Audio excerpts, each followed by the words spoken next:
হ্যাঁ, সে তো স্বাভাবিক ব্যাপার, না হলে তো জিনিসটা। তন্ত্র মানেই শুধু মানে ওই হৌ কৌটো জাত নয়, সেটাই। এটাকে মাথায়, কঙ্কর বিদ্যা আলাদা একটা বিদ্যা, শাবল বিদ্যা একটা আলাদা বিদ্যা, গরু, এগুলো সব হচ্ছে গুরুমুখী বিদ্যা। এখানে 5 জন আছে। হুম হুম এবার তোমার ক্যামেরায় যদি দেখো কি 6 জন দেখাচ্ছে, তো কেউ জানুক না জানুক ওই 5 জন তো আমরা সাক্ষী থাকবো হুম যে এখানে আমরা 5 জনই ছিলাম, তাহলে ওই একটি একদম। মানুষ কে। আমি দেখেছি বিজ্ঞান মঞ্চে অনেকে এই সব নিয়ে অনেক হেলো করে, হুম। তাহলে আমি তাদের কাছে প্রশ্ন রাখতে চাই, কি এইগুলো যদি না থাকতো, তাহলে প্রথম কথা আমি দেখছি তাদের হাতে স্টোন, তারা স্টোন করছে।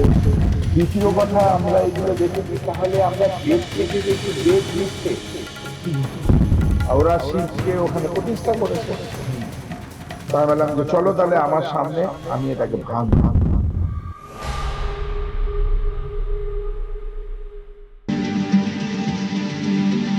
সত্যটা ভয়ঙ্কর।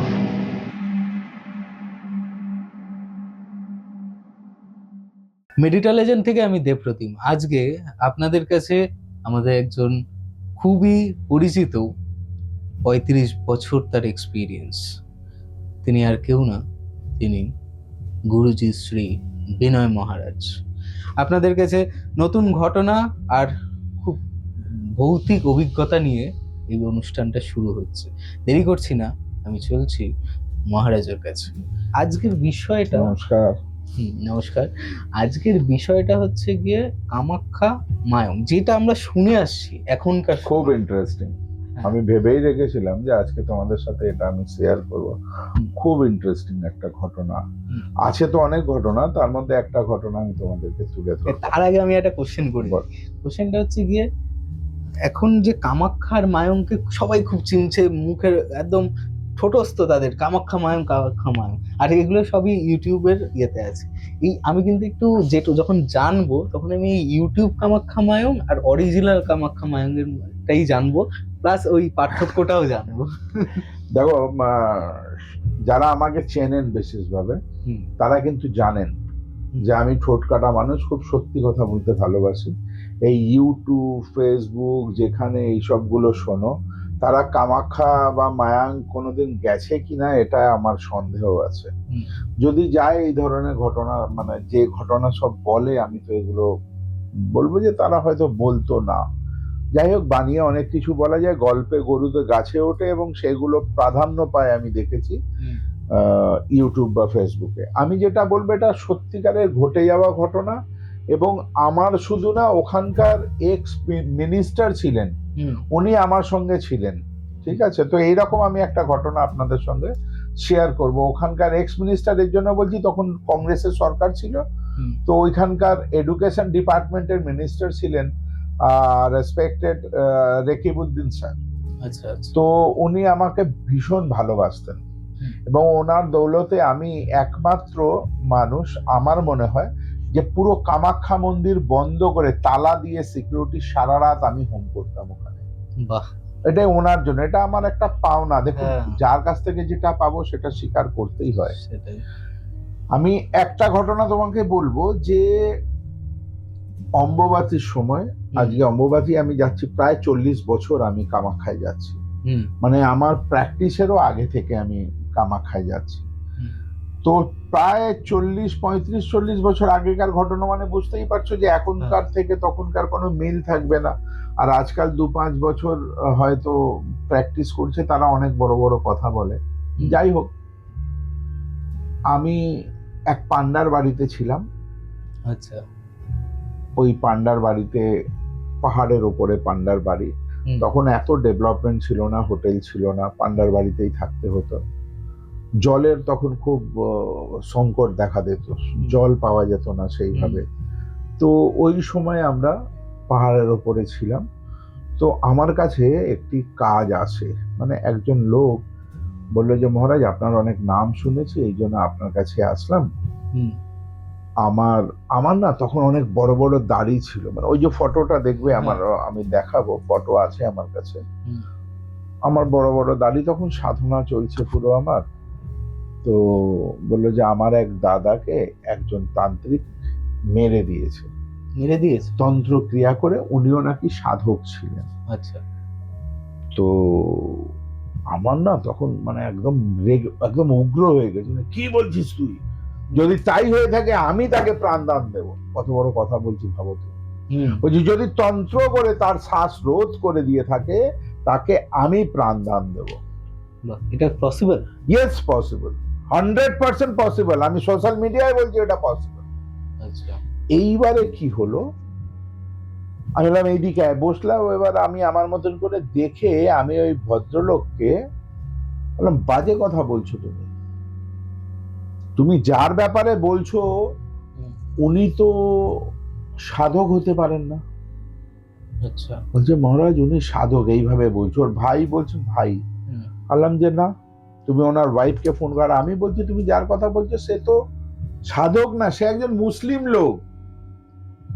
এবার এ জানে না, এ বলছে ভাই। এবার পরে আমি শুনলাম কি ভাই, দাদা ভাই বলতো, ভাই নয়।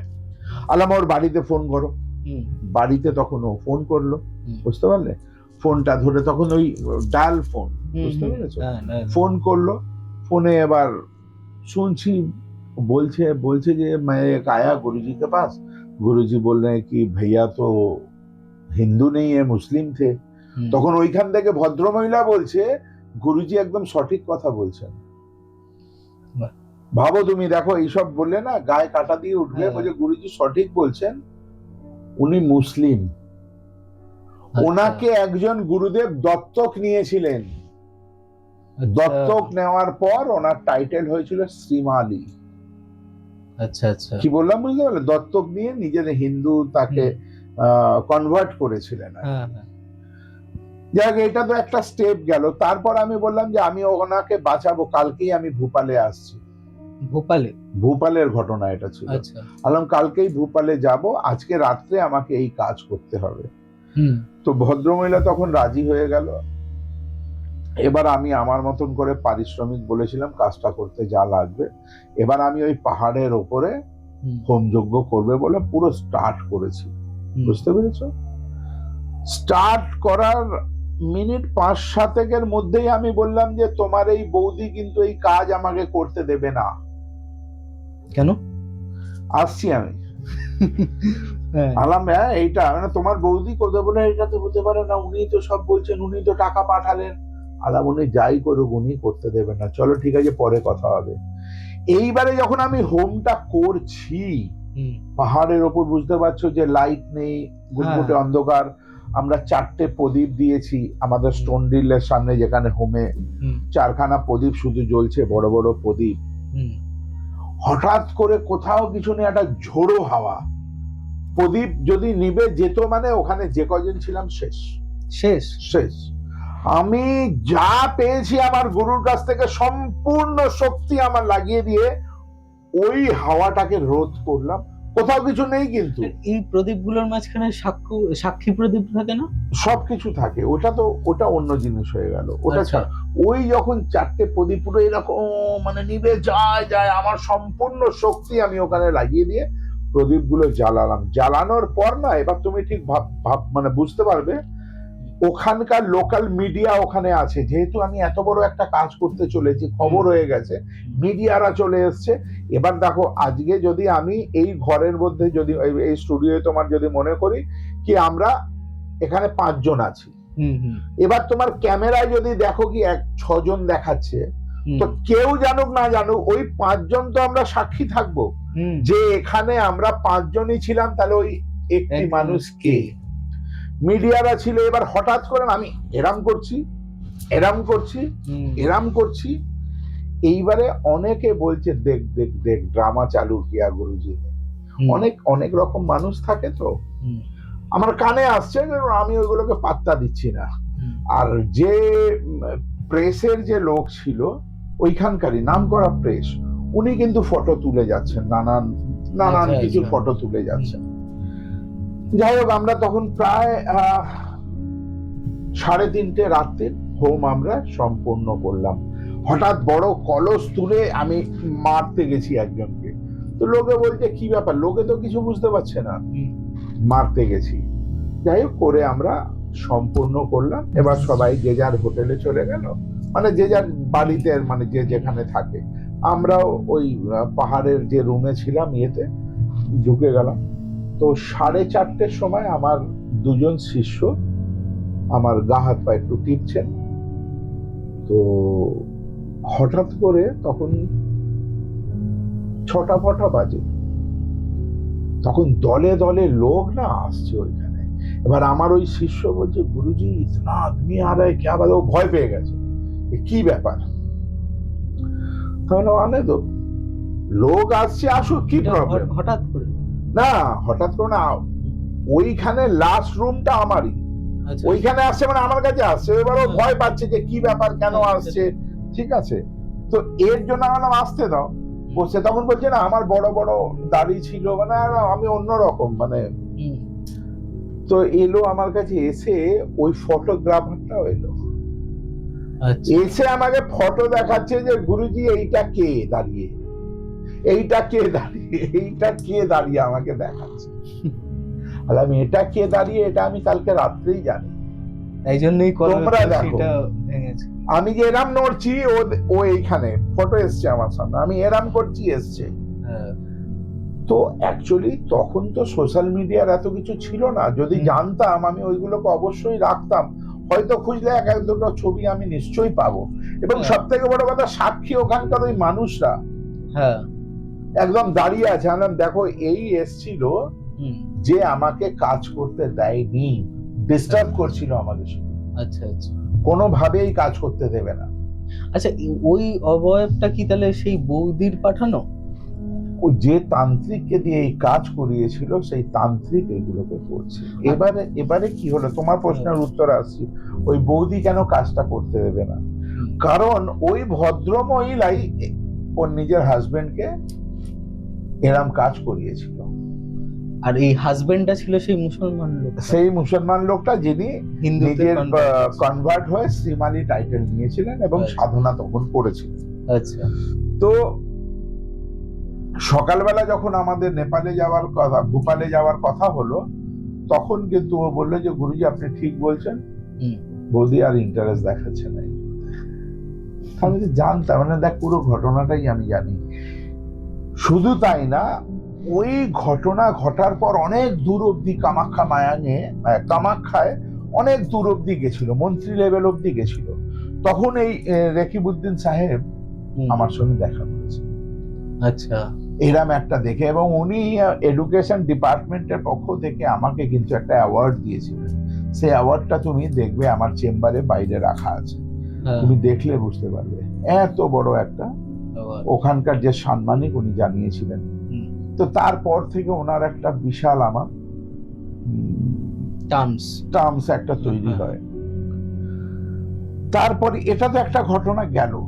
তারপরে ওই কামাখ্যাতেই গণেশগুড়ি, মায়াং যাওয়ার পথে গণেশগুড়ি বলে একটা জায়গা আছে। আচ্ছা। তো গণেশগুড়ি থেকে আরেকটু এগিয়ে গেলে পানিখাইতি বলে একটা জায়গা আছে। আচ্ছা। পানিখাইতি জায়গাটার নাম। তো আমাকে একজন বললো, গুরুজি পানিখাইতিতে একটা আশ্রম আছে, আপনি চলুন না, একটা শিবের আশ্রম আছে। ঘটনাগুলো শুনলে তোমার অবাক লাগবে। শিবের শিবলিঙ্গ আছে, চলুন আপনি দর্শন করে আসবেন। তো আমাকে তখন ওরা নিয়ে গেল। ওই যে মিডিয়া বলছিলাম, ওখানকার নাম করা লোক, কিন্তু ওনার মিডিয়া বিজনেস। উনি আমাকে তখন খুব রেসপেক্ট করতেন, খুব ভালোবাসতেন। উনি বললেন যে গুরুজি এরকম একটা জায়গা আছে, চলুন, আমরা করেছি, চলুন। সেই পাহাড়ের উপর ডাউন টাউন বলে একটা স্কুল আছে ওখানে। তো ওর নিচে পানিখাইতি, ওই জায়গাটা একটা জঙ্গলের ভেতরে, মানে হাতি চিতাবাঘ আছে ওইখানে।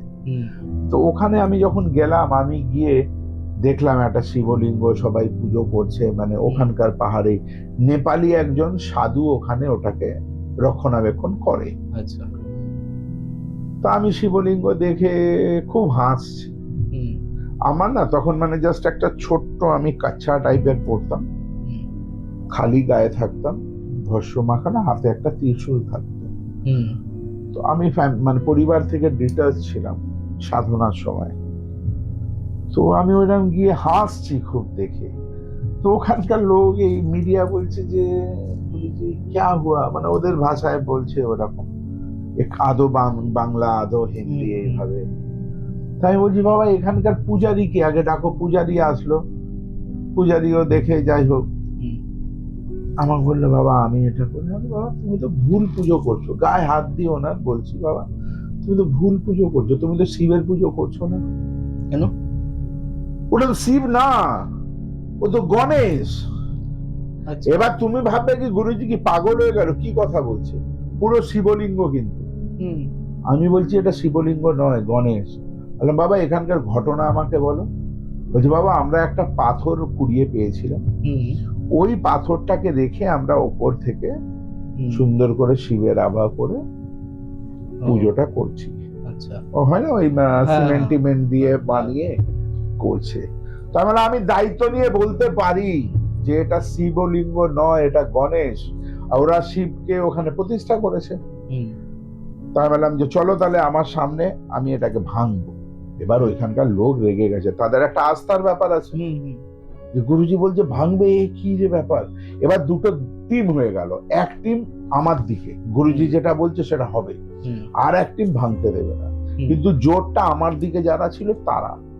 তো শুধু আমাকে ওই মিডিয়া ভদ্রলোক বললো গুরুজি আপনি যেটা বলছেন এটা সঠিক তো, ভরসা করতে পারি তো, চোখে জল, মানে আমাকে এতটা ভালোবাসা, আমি 100%। হুম এবারে অবাক ব্যাপার, আমার শিষ্যদের বলছি এটাকে ভাঙার জন্য, কেউ ভয় হাত দেয় না, শিবলিঙ্গ ভাঙবে কি করে। আমি বললাম এর প্রসেস আছে বাবা, আচ্ছা। প্রতিষ্ঠা হয়েছিল, হুম এবার তুমি ওনাকে বিসর্জন করো। হুম যে শিবকে তুমি ওখানে প্রতিষ্ঠা করেছিলে সেই শিবকে তুমি বিসর্জন করো। বিসর্জন মানে আর কিছু নেই, হ্যাঁ। বিসর্জন হলো একদম রীতি মেনে। তারপরে হামর আনালাম, হামর মানে বড় হাতুড়ি যেগুলো, কেউ মারবে না, চল আমি ফাটাচ্ছি। আমি একবার ফাটালাম, তারপরে এবার আমার শিষ্যরা বললো ঠিক আছে গুরুজি, এবার করলো। তুমি ভাবতে পারবে না শিবলিঙ্গটা যখন এরকম ভাবে ফাটছে, ফেটে গেল দুটো, হুম মাঝখানে ওরা যে পাথরটা বসিয়েছিল সেই পাথর এতদিনে গণেশের রূপ নিয়ে নিয়েছে। বাহ। শিবলিঙ্গটা পুরোটা সরে গেল, পুরো গণেশ বসে আছে ওখানে। আজকের দিনে ওই জায়গার নাম কিন্তু গুপ্ত গণেশ। আচ্ছা, এই আমি নাম দিয়েছিলাম গুপ্ত হ্যাঁ। গণেশ ওইখানকার। তাহলে তোমরা শুনে থাকবে গুপ্ত হ্যাঁ। গণেশের হ্যাঁ, যে পানি খাইতিতে যে আশ্রম, হ্যাঁ। ওইখানকার মন্ত্রী আমাকে ওই আশ্রম দিতে চেয়েছিলেন। ওই সময় ভ্যালু ছিল প্রায় 2.5 কোটি টাকা। বাপরে। আমি নিইনি, বললাম না এটাকে আপনারা চালান, আপনারা দেখভাল করুন। তো ওই গুপ্ত গণেশ পীঠ আমার দেওয়া নাম। আচ্ছা, এই গুপ্ত গণেশ কি উচ্ছিষ্ট গণপতি? না, উচ্ছিষ্ট আলাদা, আচ্ছা। গুপ্ত গণেশ আলাদা। গুপ্ত মানে ওটাকে গুপ্ত ভাবে পাওয়া হয়ে গেছিল বলে হ্যাঁ। আমি ওই নামটা দিয়েছিলাম। আচ্ছা। তো এবার ওই জায়গাটা ওরা না একটা আমার থাকার জন্য তাবু টাবু করে দিয়ে সুন্দর মতন করে, যাতে আমি গেলে থাকতে পারি এরকম ব্যবস্থা করে দিয়েছিল। তো আর একবারের ঘটনা ওইখানকারই ঘটনা হলো যে ওখানে তো পবিত্রা বলে না একটা ফরেস্ট আছে, ওইখানে ঘুরতে যাওয়ার কথা। এমনি একটু যাব, গাছ গাছালি আমার প্রয়োজন। তো ওখানকার সিকিউরিটি আমাকে নিয়ে গেছিল, যেহেতু ওখানে রকিবউদ্দিন ওখানে তখন এডুকেশন মিনিস্টার ছিলেন, তো উনি সব ব্যবস্থা আমাকে করেছিলেন। আমি পুরো ঘুরতে যখন গেছিলাম, তো আমি দেখো খুব না মানে খাদ্য রসিক মানুষ, তো দেখলাম হাট লেগেছে, আর হাটে সব থেকে টপ ক্লাস একটা মোরগ। ভালো করে ভাবো, মোরগ। কেন বলছি এই জায়গাটা একটু তোমরা হাইলাইট করবে, মোরগ একটা সব থেকে টপ ক্লাস। তো আমার একটা শিষ্যকে বললাম নে তো এটাকে জাস্ট খাওয়ার জন্য। তো ওটা নিলাম, ওটার ওয়েট ছিল প্রায় 2 কেজি 350-400 মতন ওয়েট ছিল। কিনে নিয়ে গাড়ির ডিগ্গিতে রেখে দিলাম। ঠিক আছে, রেখে এবার আমরা ঘোরাঘুরি করলাম। এবার তার মধ্যে আমার এক শিষ্যা, উনি বললেন যে গুরুজি এটাকে মারবেন না, খুব সুন্দর দেখতে, মানে এমন ভাবে আমায় বললো না, স্নেহ করি সবাইকে বললো। তো মোরগটা তো রাখা আছে ভেতরে, দিঘির ভেতরে। আমরা গাড়ি চালাচ্ছি, আর আচ্ছা ঠিক আছে চল, গেলাম, ঘুরে ঠুরে সব চলে আসলাম। তো তারপরে 3-4 ঘন্টা ঘুরে আমরা গাছগাছালি যা ছিল নিলাম, নিয়ে আমি চলে আসলাম আশ্রমে।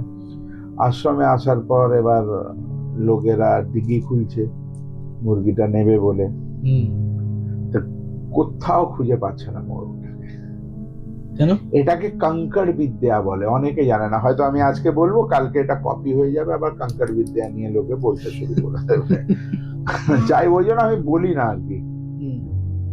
কঙ্কড় বিদ্যাতে অনেক কিছু করা যায়, ঠিক আছে। তো ওই মোরগ ওখান থেকে হাওয়া একটা ডিম পাওয়া গেছে শুধু। যেহেতু আমায় বলেছিল যে গুরুজি মারবেন না একে। দেখো, এরকম অনেক লৌকিক অলৌকিক ঘটনা আজও আছে, কিন্তু আমাদের মিডিয়া এটাকে ভুলভাল ভাবে দেখাবে, এই করবে বলে মানুষ এইসব ছেড়ে দিয়েছে।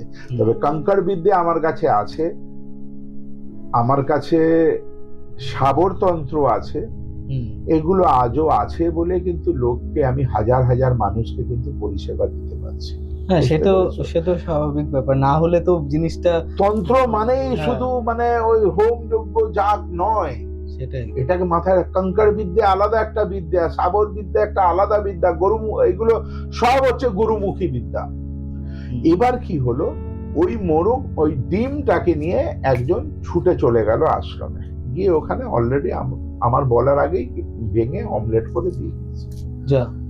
এবার অমলেট আমি তো এগুলো খেতে ভালোবাসি, আমি খেয়েছি। আমিও খাওয়ার পর এবার সবাই গিয়ে হঠাৎ করে গল্প, গুরুজি মোরগটা কি হলো, মোরগটা এখানেই আছে, চিন্তা করিস না। ও যে অমলেটটা ওই ডিমের বানিয়ে খাইয়েছে সে তো আমি জানি না। তাহলে যা ওই ডিমটাকে নিয়ে আয়। ওই ডিমটা কোথায় পাবো, ওইটা তো আমি অমলেট করলাম, সবাই আমরা খেলাম, একটা ডিমে ওরা সবাইকে ছিঁড়ে ছিঁড়ে দিলাম। আমি তাহলে আর কিছু করার নেই, আমার ক্ষমতার বাইরে, ওই মোরগকে আর ফেরত পাওয়া যাবে না। মোরগটা, হ্যাঁ, ইয়েস, এইরকম অনেক কিছু পসিবল। তার থেকে আবার 1 ঘন্টা ভেতরে চলে গেলেই মায়াঙে তোমরা ঢুকে যাবে। তো ওই ঘটনা হওয়ার পর ওখান থেকে আবার আমরা মায়াঙের দিকে চললাম। আমার সঙ্গে 9 জন মতন আমার শিষ্যরা সব ছিল। তো আমার তখন না ওখানে তো ঘর পড়ছে না, টেন্ট দিতাম, আমরা নিয়ে যেতাম টেন্ট, তাবু লাগিয়ে করতাম। বর্ষাকাল, অম্বুবাচীর সময়, তো অম্বুবাচী শেষ হয়েছে, আমরা গেছি তখন তো একটা বর্ষা অলরেডি। তো ওখানে গিয়ে এবার একটা জায়গায় আমরা দেখলাম যে, দেখবে যে গভর্নমেন্টের তরফ থেকে পাম্প হাউস বানিয়ে দেয় না, গ্রামে গ্রামে পাম্প, ওই পাম্প হাউস একটা ছিল। কথা বললাম, তো ওরা ওই পাম্প হাউস বললো আপনি এই পাম্প হাউসে থাকুন।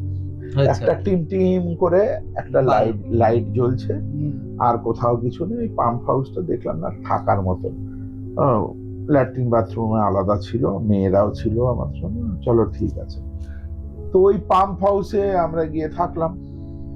আর আমাদের যখন ছেলেপুলেরা থাকে, তো আমরা সারা রাত এইসব গল্প ঘটনা, গুরুজিদেব এইটা বলুন ওইটা বলুন, এইসব নিয়েই চলে। তারপরে কিছু প্র্যাকটিস চলে, সকালবেলার দিকে একটু ঘুমটা হয়।